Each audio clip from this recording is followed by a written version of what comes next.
Hello guys, কেমন আছেন সকলে? আশা করি আপনারা সকলে খুব ভালো আছেন। আজকে আমি একটি ভিডিও নিয়ে এসেছি আপনাদের কাছে।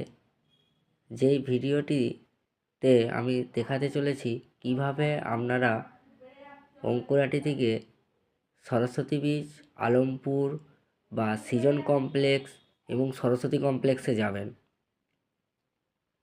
এই ভিডিওটি দেখলে বা এই ভিডিওটি ধরে আপনারা যদি এগিয়ে চলেন, তাহলে আপনারা সরস্বতী বীচ বা সরস্বতী কমপ্লেক্স, সৃজন কমপ্লেক্স যেতে পারেন।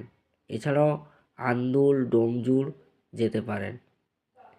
দেখুন সেই রাস্তা এবং কিভাবে কোন দিকে যাবেন সেইটি আমি এই ভিডিওতে আপনাদেরকে দেখাতে চলেছি।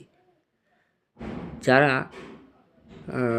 লোডিংয়ের জন্য যেসব ট্রাক ড্রাইভার 6 চাকা, 10 চাকা, 12 চাকা নিয়ে ডানকুনি, কলকাতা, হাওড়া রুট ধরে সরস্বতী কমপ্লেক্সে আসবেন, তারা এই অঙ্কুরাটি থেকে এই বাইপাস ধরে এগিয়ে গেলেই আপনারা সরস্বতী কমপ্লেক্স, সৃজন কমপ্লেক্স বা আলমপুরে যেতে পারবেন।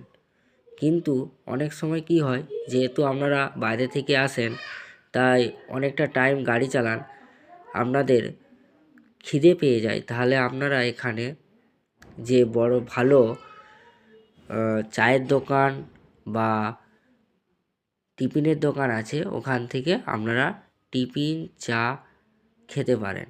খাওয়া দাওয়া করে আপনারা এগিয়ে যেতে পারেন।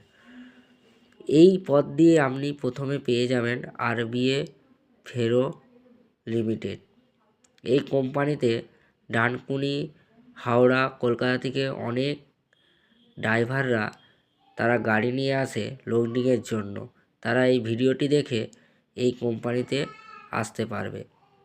তো খালি আরবিও কোম্পানি নয়, এছাড়াও আপনি এই রাস্তা ধরে যখন এগিয়ে যাবেন, আরও অনেক কিছুই পেয়ে যাবেন, যেইগুলি আপনাদের বাইরে থেকে এলে খুব প্রয়োজন। এই রাস্তা ধরে আপনি এগিয়ে চলুন, দেখুন আর কি আপনাদের চোখে পড়ে।